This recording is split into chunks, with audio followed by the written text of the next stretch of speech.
Marcos 14, 27.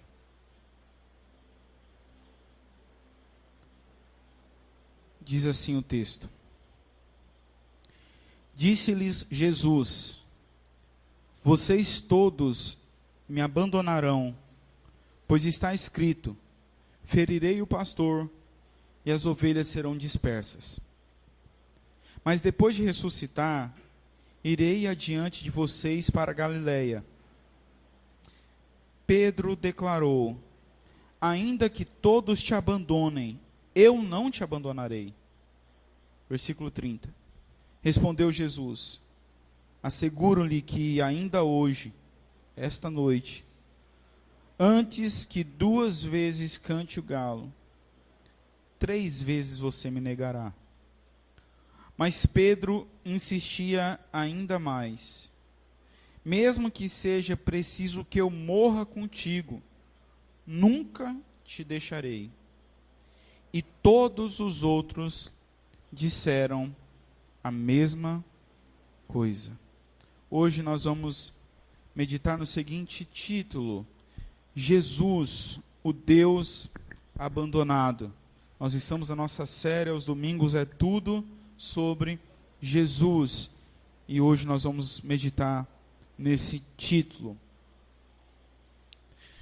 Todos os evangelistas, Mateus, Marcos, Lucas e João, apresentam o relato dessa conversa de Jesus com os discípulos. Você vai encontrar essa mesma passagem em Mateus 26, em Lucas 22 e João 13, além do texto de Marcos 14. Os vários relatos sobre essa conversa se completam de uma forma muito interessante, muito bonita. Em vários pontos, eles se suplementam mutuamente. Esse evento ocorre após a última ceia de Jesus com seus discípulos antes da crucificação.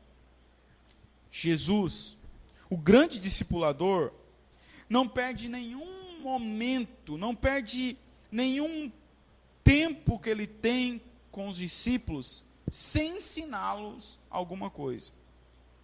Ele sabe que o tempo que lhe resta é pouco, e por isso ele se dedica a ensinar mais coisas a ele. Ensinar, muitas vezes, não coisas novas, muitas vezes apenas relembrá-los o que ele já havia ensinado.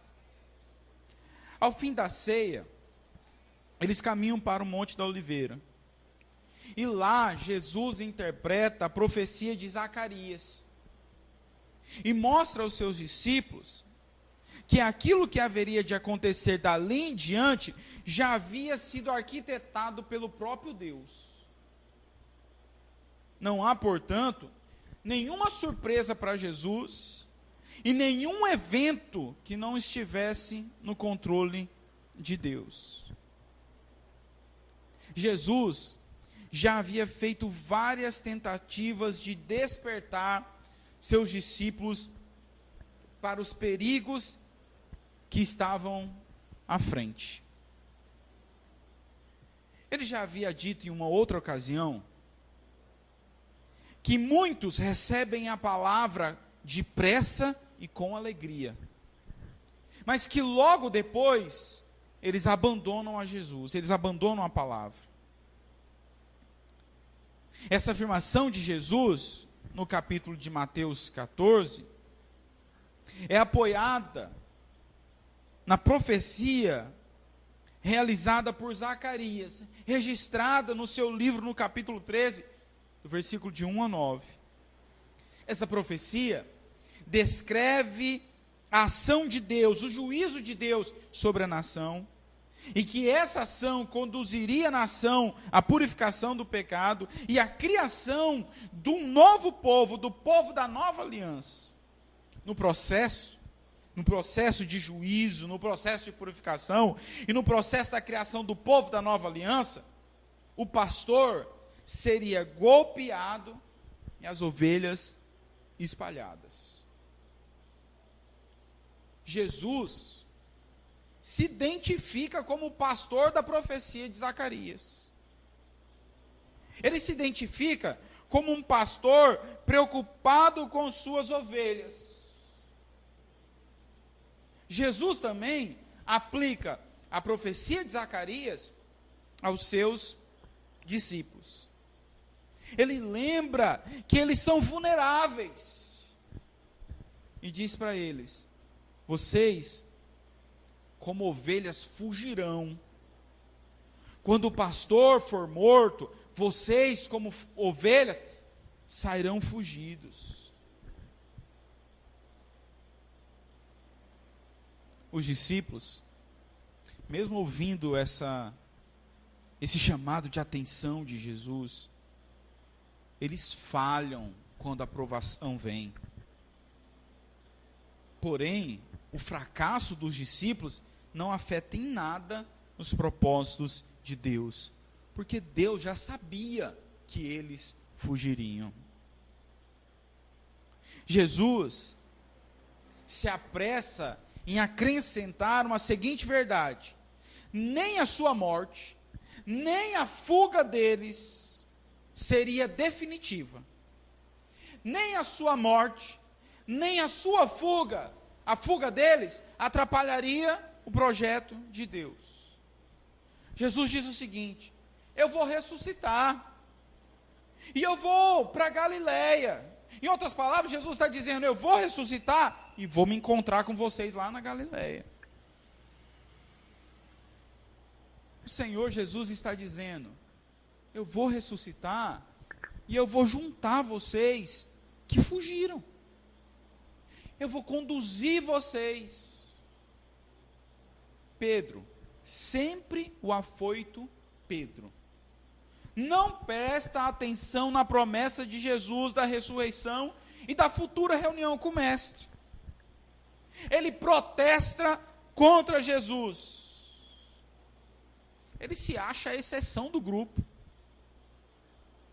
Pedro está convicto que todos poderiam falhar, menos ele. A resposta de Jesus para Pedro é dura. Ele diz assim: eu te asseguro. Em outras palavras, Pedro, quem te garante sou eu. Hoje, nessa noite, antes que 2 vezes cante o galo, você vai me negar.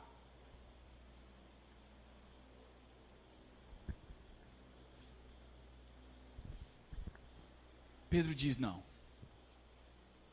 Eles? Pode ser isso com eles.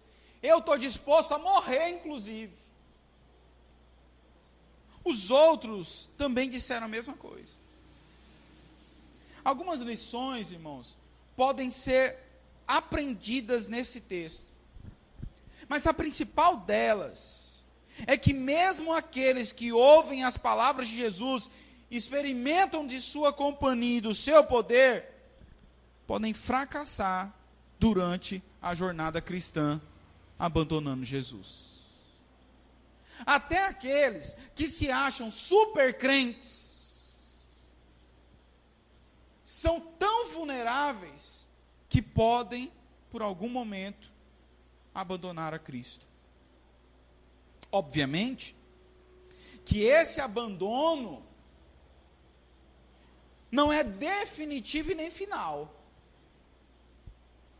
Como não foi no caso dos apóstolos, exceto Judas, que era o filho da perdição. O abandono de Cristo e o fracasso na jornada cristã podem acontecer por algum momento, inclusive na vida dos eleitos. Mas esse fracasso, esse abandono, não é final. Como não foi final para os outros discípulos. Embora esse fracasso não seja definitivo, ele pode ser evitado.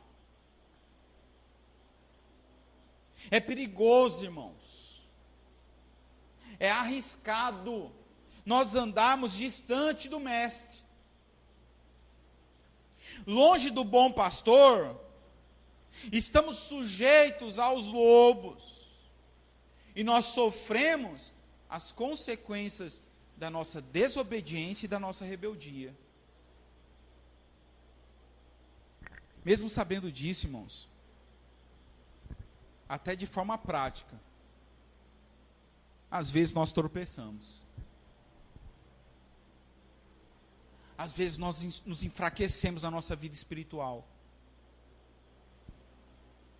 E se não abandonamos por definitivo a Cristo, nós andamos muito perto de fazer isso. A pergunta é: o que nos leva a fracassar? O que nos leva a, inclusive algumas vezes, abandonarmos a Cristo? Desse texto, nós aprendemos os motivos que frequentemente nos levam a tropeçar e abandonar a Jesus. O texto nos ensina também e nos mostra qual é a atitude de Cristo em relação a tudo isso. E o primeiro ponto que eu quero destacar, esqueci que agora tem um bichinho ali.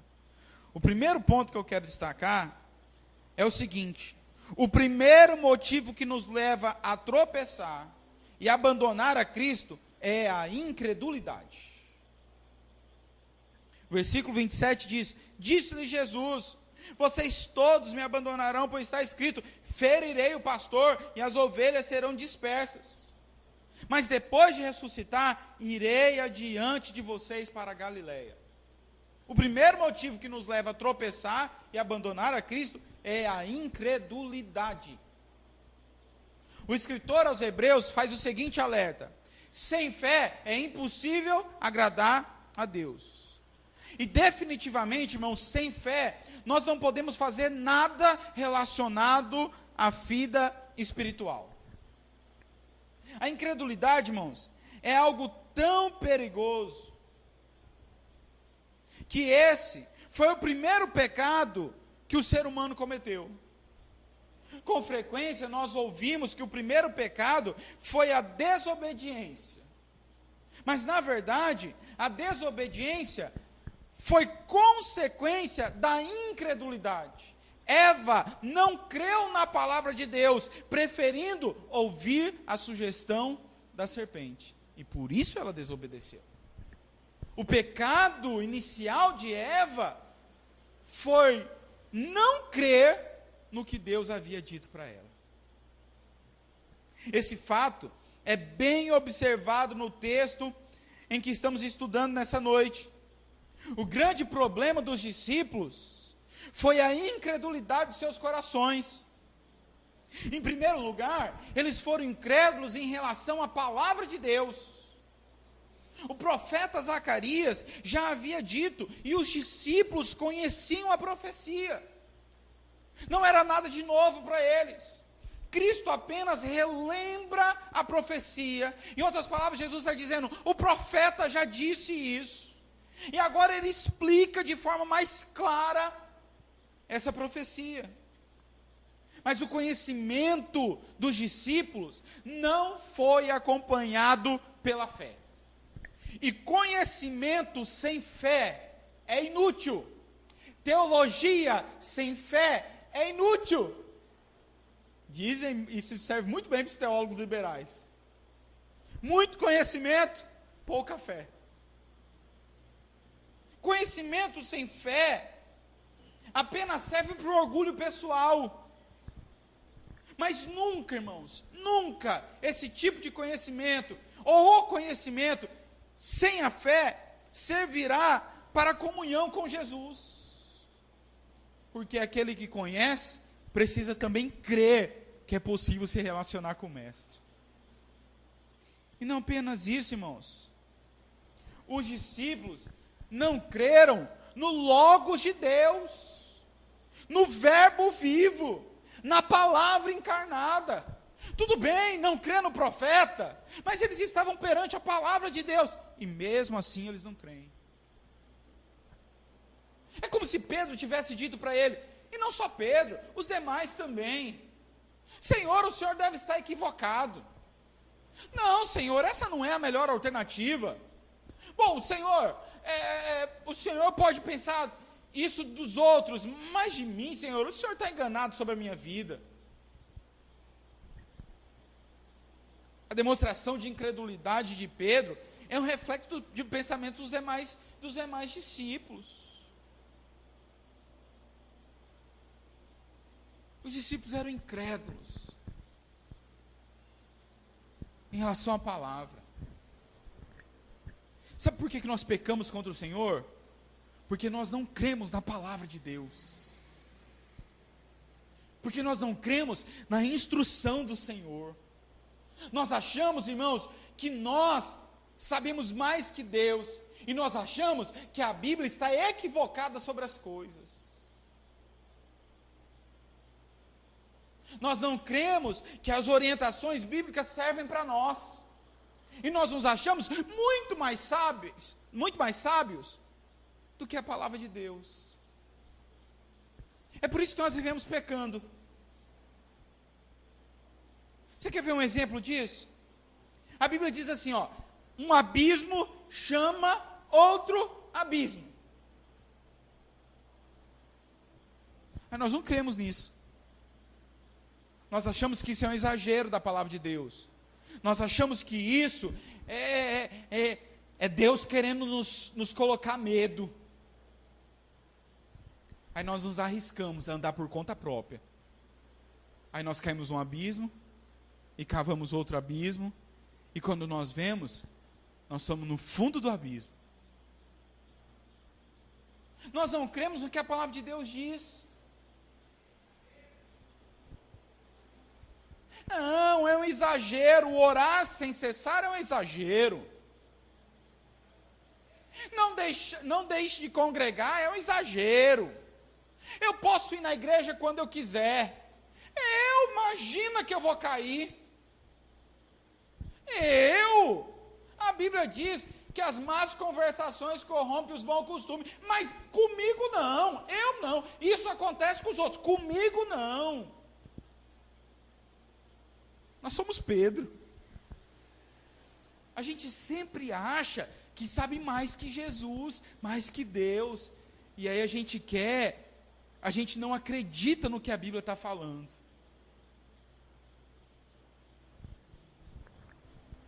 É perigoso, irmãos.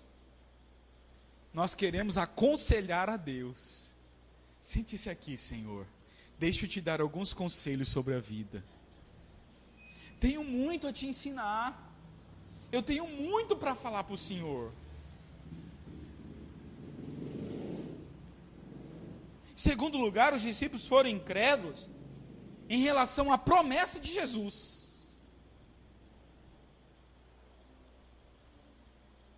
A promessa está registrada no versículo 28, que diz assim: eu irei adiante de vocês, eu vou ressuscitar e eu vou adiante de vocês até a Galileia.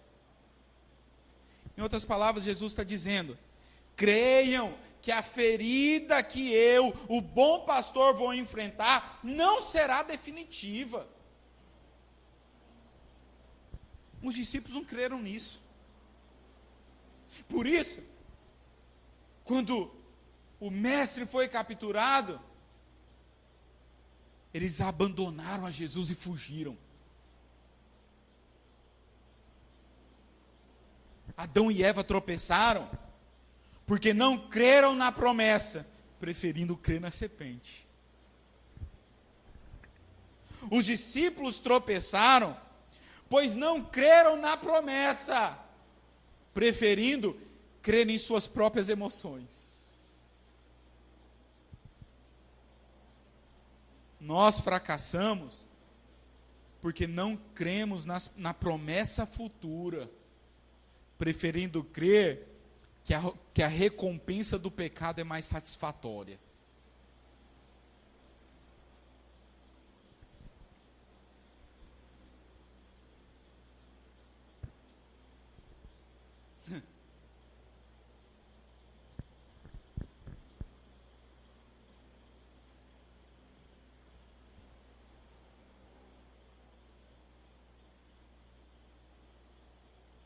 Nós fracassamos, irmãos, Porque nós não cremos que aquilo que Deus prometeu é melhor do que o pecado.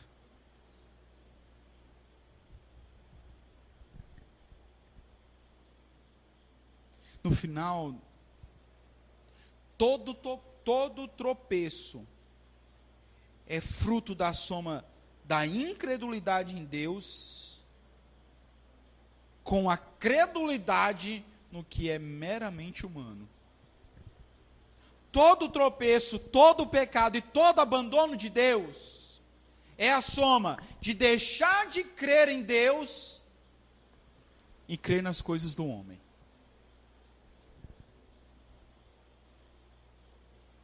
Um primeiro exemplo disso é a idolatria. A idolatria é um bom exemplo disso. Nós não cremos no que Deus diz. Não façam para vocês nenhuma imagem de escultura do que há no céu ou na terra. Não se prostrem diante delas. Mas o ser humano prefere crer na sua própria percepção das coisas. Aí faz um ídolo e acha que ele pode ser mediador entre ele e Deus. Você sabe, irmãos, que fizeram uma pesquisa anos atrás entre os jovens cristãos dentro da igreja. Eles estavam dentro da igreja, não está dizendo não. E a porcentagem deles que tinham uma vida sexual ativa era gritante.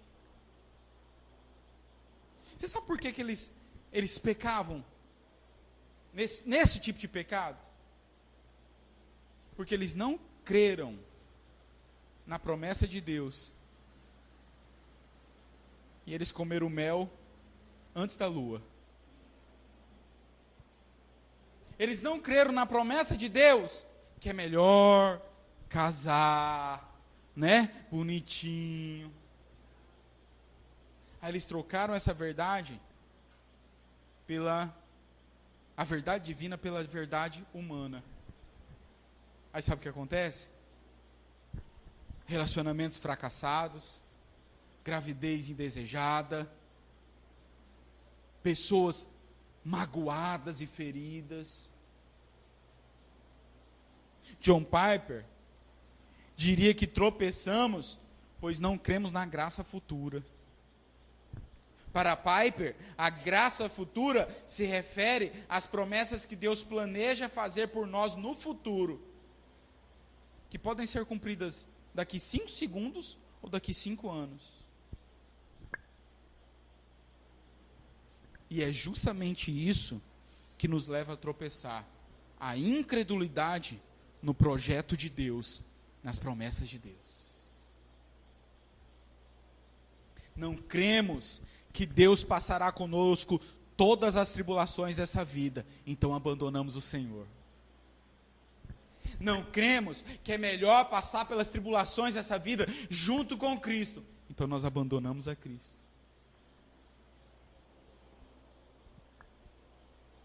Não cremos que cada uma de nossas orações foram ouvidas por Deus, então nós desistimos de orar. Não cremos que Deus está no controle de tudo, que as rédeas de nossa vida, da situação que nós passamos, estão na mão de Deus. E por nós não cremos isso, nós resolvemos andar segundo os nossos próprios passos e tomar as nossas próprias decisões e pagar para ver. Mas quando nós pagamos a consequência de nossas decisões, nós clamamos a Deus: Deus, por que tu está fazendo comigo isso?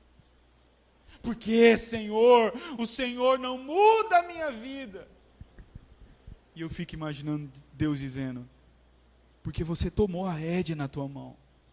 Você não creu na promessa, você não creu que eu estava no controle das coisas. Quando nós caminhamos dessa maneira, por conta própria, nós caminhamos para um abismo emocional e espiritual. Nós caminhamos para distante de Deus. primeiro motivo que nos leva a tropeçar e abandonar a Cristo é a incredulidade.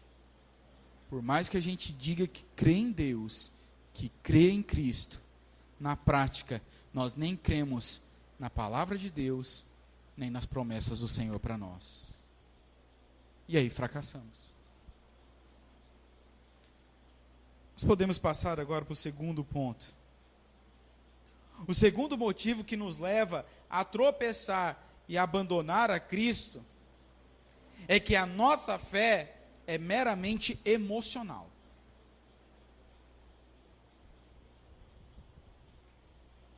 Um primeiro problema é não ter fé.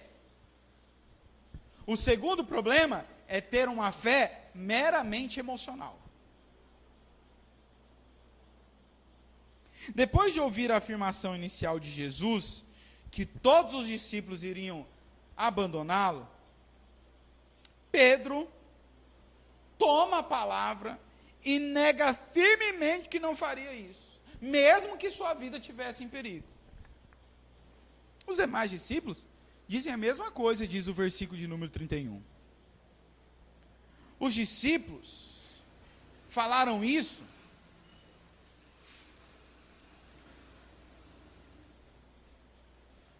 porque eles não calcularam o risco do que eles estavam falando.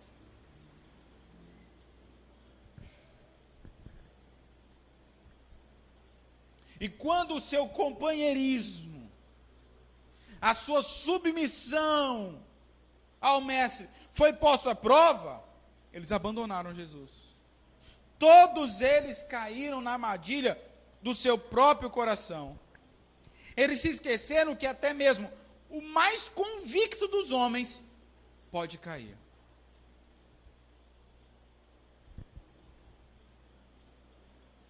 Eu não sei se você já ouviu uma música, não me lembro quem é o cantor, que diz assim, que na tortura, todo nervo se trai. O mais convicto dos homens, quando posto à prova, pode trair. Isso mostra para nós, irmãos, que nós não conhecemos a nós mesmos. Você não se conhece. Você já ouviu aquele dito? Por esse eu coloco a mão no fogo? Não coloque a mão no fogo nem por você.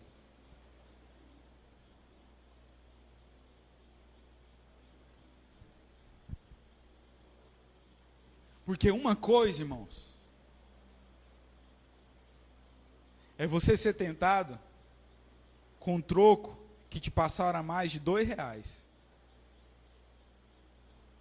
Outra coisa é você ganhar para vereador e ser tentado com 40, 50, 100 mil. Uma coisa é você falar assim, se eu achar uma carteira com R$50, eu devolvo para a pessoa. Outra coisa é você achar uma carteira com R$15 mil.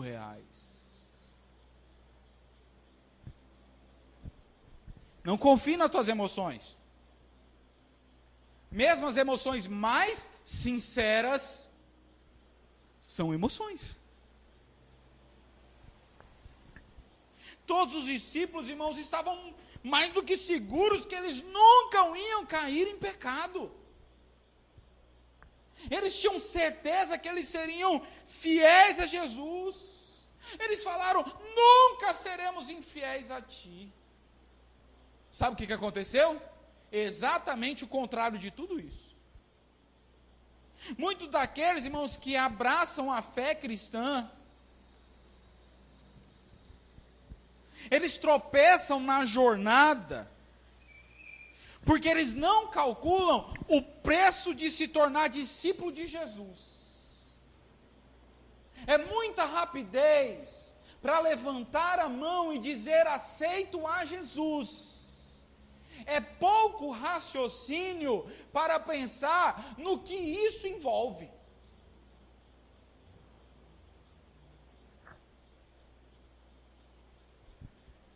Em muitos casos, isso acontece porque o ensino recebido por essas pessoas, embora seja chamado de evangelho, e até mesmo pareça com o evangelho, de fato não é. Esse falso evangelho que não cobra absolutamente nada das pessoas, não é o verdadeiro evangelho. Esse evangelho que diz o seguinte: aceite a Jesus como seu Salvador, é meio evangelho. Porque a chamada de Cristo é para que nós venhamos a nos converter a Ele, é a recebê-lo como Salvador, mas também como Senhor da nossa vida. E tem gente querendo Jesus só como Salvador. Se você quer a Jesus como Salvador, você também tem que recebê-lo como Senhor. O falso evangelho diz o seguinte: Jesus te ama. O verdadeiro evangelho diz: Jesus te ama, mas Ele quer que você mude de vida, mude de atitude, mude de comportamento. O falso evangelho te chama para ser crente. O verdadeiro evangelho te chama para ser discípulo de Jesus. O falso evangelho diz o seguinte: venha para Jesus e sua vida financeira vai mudar. O verdadeiro evangelho diz: venha para Jesus e mude você de atitude.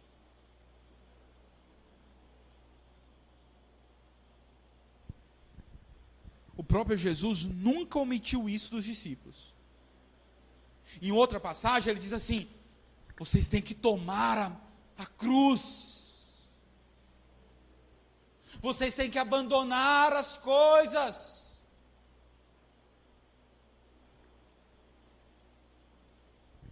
Um dos nossos grandes problemas, irmãos, é que nós não gostamos de usar a mente. Nós temos preguiça. A gente tem preguiça de pensar.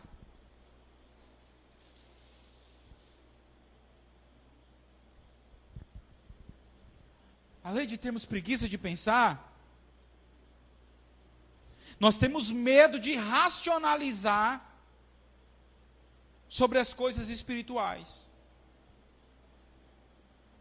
Porque foi nos ensinado que se nós racionalizarmos sobre as coisas espirituais, nós estamos extinguindo o espírito.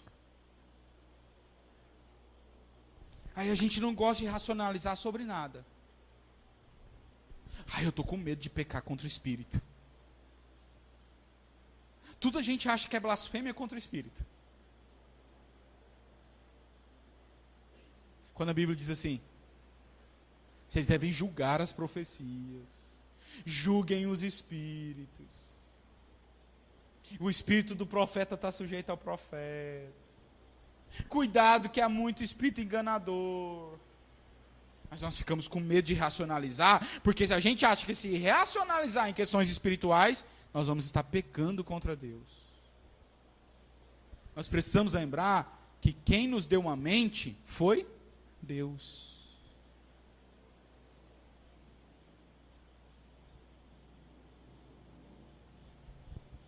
Por medo de racionalizar, por medo de usar a mente, nós somos enganados por falsos pastores, somos enganados pelas nossas emoções.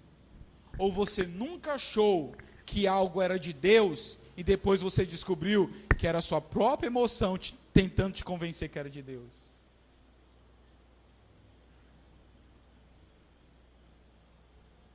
Cuidado, irmãos, quando você sente demais. Eu estou sentindo. Cuidado. Enganoso é o coração do homem, mais que todas as coisas.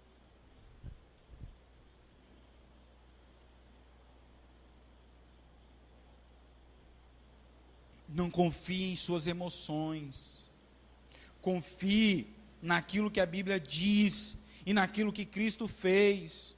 O ser discípulo de Cristo é custoso, Mas a Bíblia diz que isso tem grande valor, pois as consequências de ser discípulo de Cristo são maravilhosas e eternas. As consequências de ser discípulo de Cristo não podem ser comparadas com o sofrimento que nós passamos por ser discípulo dele, porque elas são muito superiores.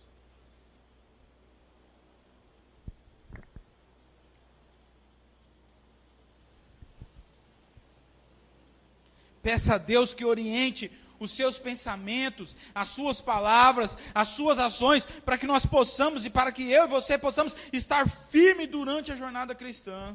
Nós precisamos implorar que Deus, irmãos, faça o que nós não podemos fazer. Precisamos estar cientes que o tropeço na vida espiritual é um perigo real, e que Deus nos alerta sobre isso.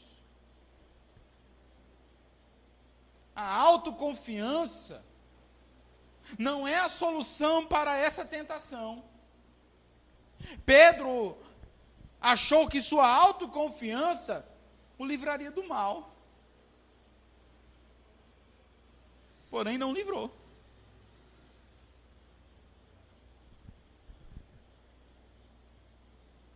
Semelhantemente, nós não sabemos até que ponto podemos suportar o dia mal sem abandonarmos a Jesus. Nós não sabemos o tamanho da prova que seremos capazes de suportar. O que nós precisamos não é de autoconfiança. O que nós não precisamos não é de autoajuda. O que nós precisamos é de ajuda do alto. A nossa fé não pode ser meramente emocional. A nossa fé tem que ser uma fé baseada na palavra de Deus e na pessoa de Cristo. É Cristo que está dizendo, é a palavra de Deus que está dizendo, então eu posso confiar. É a palavra de Deus que está afirmando, então eu posso lançar a minha rede daquele lado. É Cristo que está dizendo, então eu posso fechar os meus olhos e ir em direção ao que Ele está falando. É Cristo, é a palavra, então eu confio. São as minhas emoções, são os meus sentimentos, então eu desconfio. Mas nós podemos aprender um terceiro e último ponto nessa noite.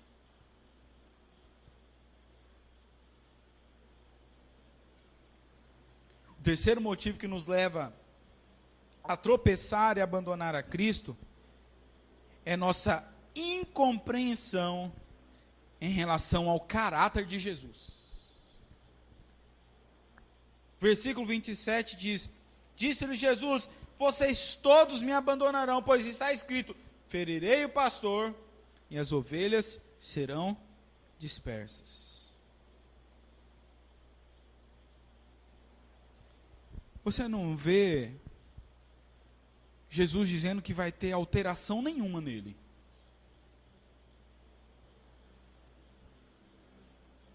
Mesmo em meio a tanta advertência e palavras duras, há um outro versículo, bem menor, o menor versículo dessa sequência, onde nós encontramos Jesus afirmando que ele iria ressuscitar e que aguardaria eles na Galileia. O versículo de número 28 diz: mas depois de ressuscitar, irei adiante de vocês para a Galileia. Você consegue perceber que Jesus está dizendo o seguinte: primeiro de tudo eu vou ser ferido, e eu vou morrer. Eu estou avisando para vocês que vão me ferir, e eu vou morrer, não tem jeito. Segundo, todos vocês vão me abandonar, todos, sem exceção. Terceiro, eu sei de tudo isso, mas mesmo assim, eu não vou me desviar do plano. Quarto, serei ferido, vou morrer, vocês me abandonarão, eu sei de tudo isso, mas eu perdoo todos vocês. Você consegue perceber como isso é maravilhoso, irmãos? Jesus está assegurando a eles que eles serão perdoados. Eles pecarão contra Jesus, eles abandonarão o mestre, mas Jesus está dizendo, eu já estou perdoando vocês, eu sei que vocês vão me trair, mas eu já estou perdoando. Isso é uma promessa consoladora, irmãos. E nós vimos que essa promessa se cumpriu.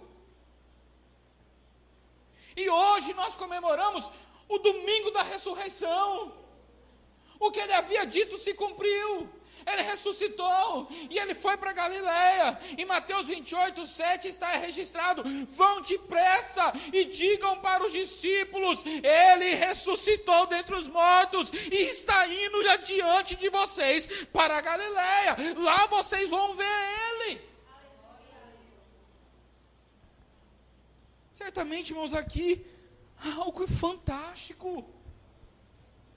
Não existem acusações. Não existe um apontamento. Não existe dedo na cara. Simplesmente é uma ordem. Vão para Galileia. Quem de nós faria isso com tamanha compaixão?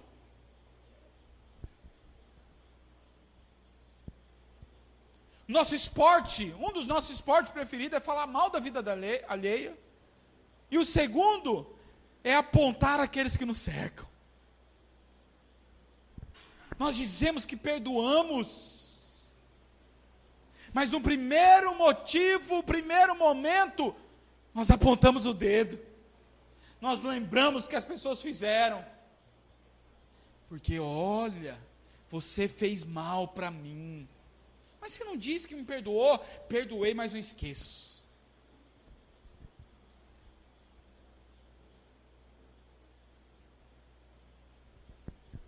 Lembra, em 1915,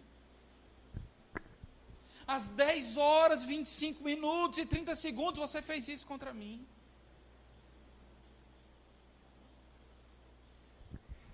Nós odiamos os traidores. Nós demoramos tempo para perdoarmos quem nos trai. Nós deitamos em nossa cama e nós remoemos as traições que enfrentamos. E por mais que a gente ache que esqueceu, vira e mexe quando vem aquela insônia por causa da conta, nós acabamos lembrando que alguém poderia ter feito isso por nós e não fez.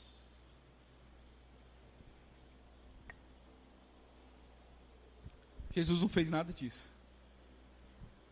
Não há nenhum texto onde Jesus diz assim: eu sei o que vocês fizeram no verão passado. Eu sei o que vocês fizeram na Páscoa passada.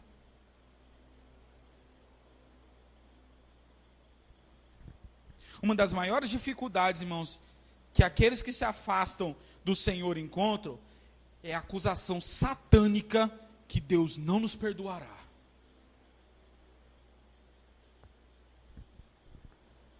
Muitas vezes, o diabo sujo usa a própria Bíblia para nos acusar.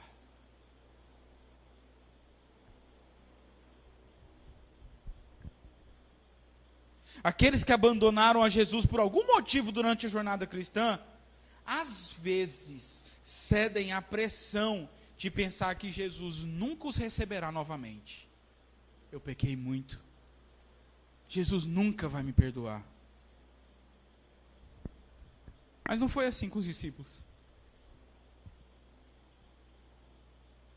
Jesus disse que ia para a Galileia, como havia prometido, e foi.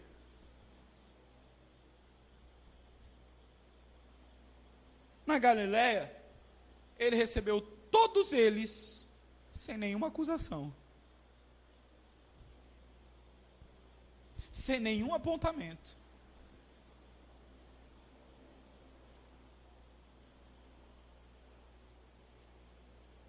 Igualmente ele nos recebe, irmãos. mesmo depois de nós trairmos e abandonarmos a Jesus, Ele nos recebe. Isso ocorre, irmãos, pois nós estamos ligados a Ele, e nada pode nos separar do seu amor.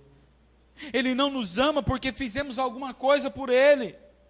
Ele não nos ama, irmãos, porque nós somos muito bons para Ele. Ele nos ama porque decidiu nos amar.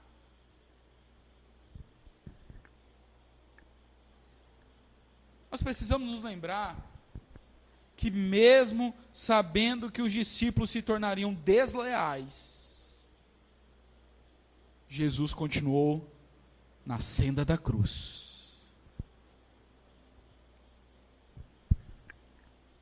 Jesus sabia, irmãos, que os seus discípulos mais próximos o abandonariam, até mesmo Pedro.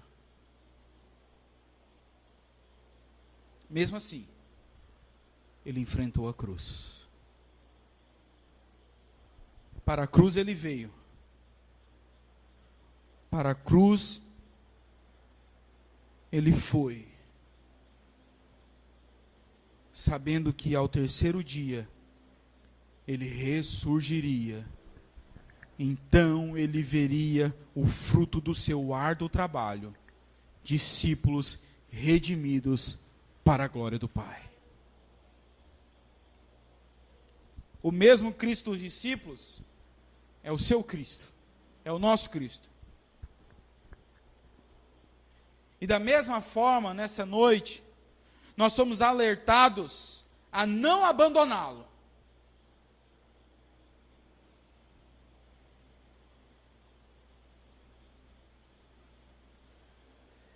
Nós somos a geração que mais abandona Jesus.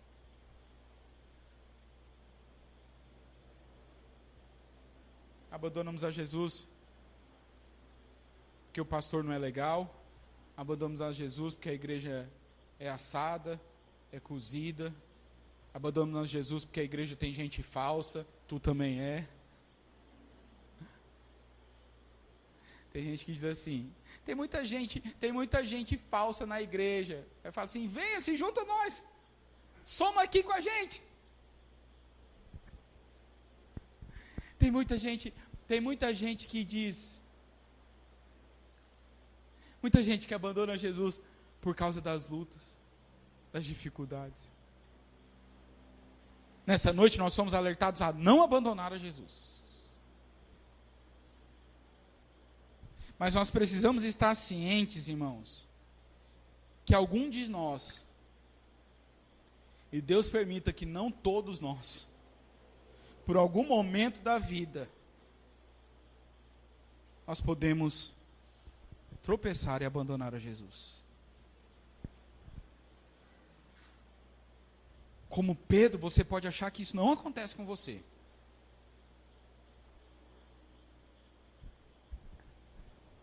Mas acontece. Mas nós podemos ter certeza, irmãos, que esse tropeço e essa queda não podem ser definitivos na vida daqueles que Deus elegeu. Se Deus te escolheu, a sua queda e o seu tropeço não são definitivos. Nós podemos ter certeza de que Cristo, o Cristo que perdoou os discípulos, também te perdoa. Nós podemos ter certeza que mesmo que nós tenhamos caído ou tropeçado, já não há mais acusação contra os eleitos de Deus, porque é Deus que nos justifica. Vamos ficar em pé nessa noite em nome de Jesus.